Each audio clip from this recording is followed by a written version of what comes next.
My name is Kundai Chinyenze. I'm from Zimbabwe. I'm studying a Masters in Public Health at Leeds University at the moment.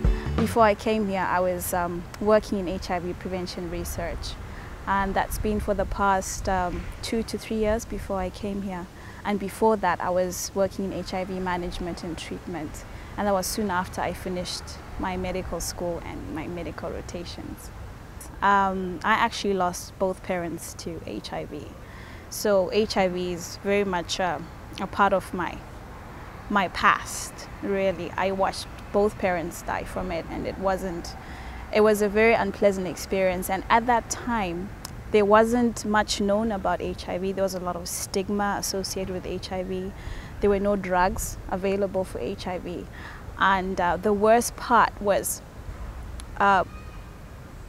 knowing that something was very wrong and having people whisper in the background and no one wanting to come right out and tell me what was going on, because in my culture I was a child and was not supposed to know about such things, especially things that were considered to be so embarrassing as HIV. And so there was a lot of blame game, who killed who was promiscuous.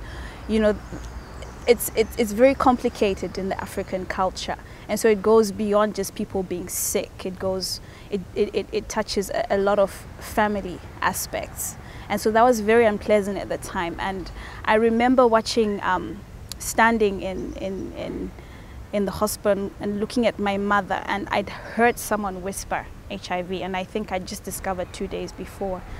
And I remember thinking to myself that I'm going to be a doctor, and I am going to learn all that I can about this thing.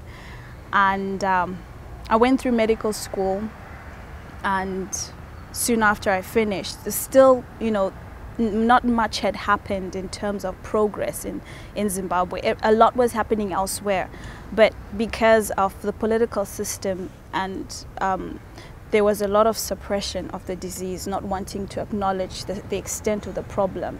And so we weren't really addressing it until very late.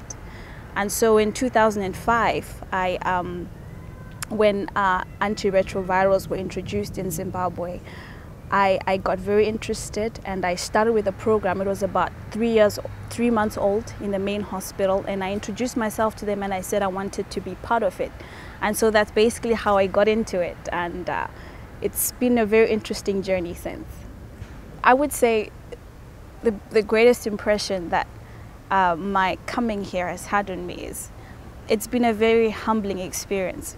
Before I came here, I was very much impressed with coming to learn and going back and saving the whole country and coming up with all these solutions that everyone else can see and is not working on.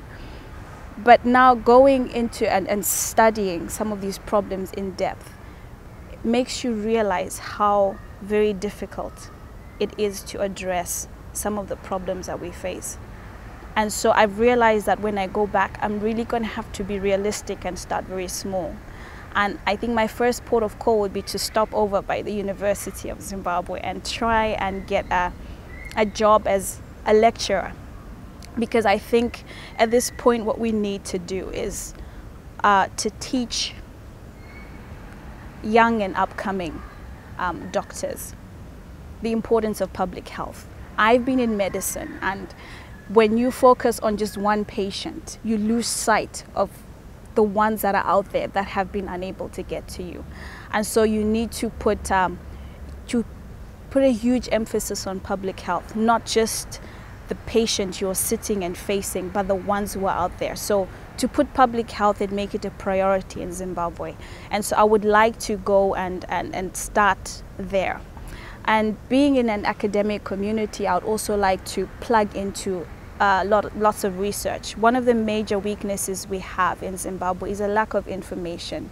We do not know how many people are sick, with what condition, and where they are, what is affecting them.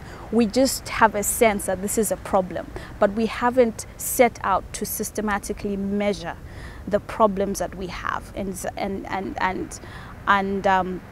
so that we can target our intervention. So that area is something that I would like to focus on: research, being able to quantify diseases, being able to measure the risk factors that people are facing, how communities are vulnerable in their particular settings and contexts, so that now we can formulate interventions that are targeted specifically and that will have effect, not just imported from somewhere else and just copied and pasted onto our people, but give them what exactly they need.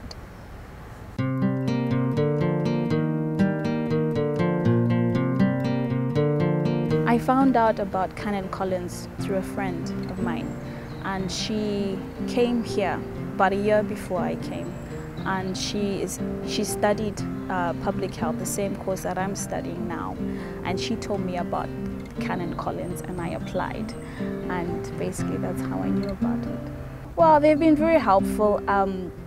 Firstly, coming to a new country with totally different culture, nuances that you are totally not aware of, and they gave me, I remember they met me at the airport and they gave me a briefing of what to expect, the kinds of things, sent me emails about the culture, how to get around and how to meet people, just simple things like that. It's amazing how it goes a long way when you're in a totally different setting.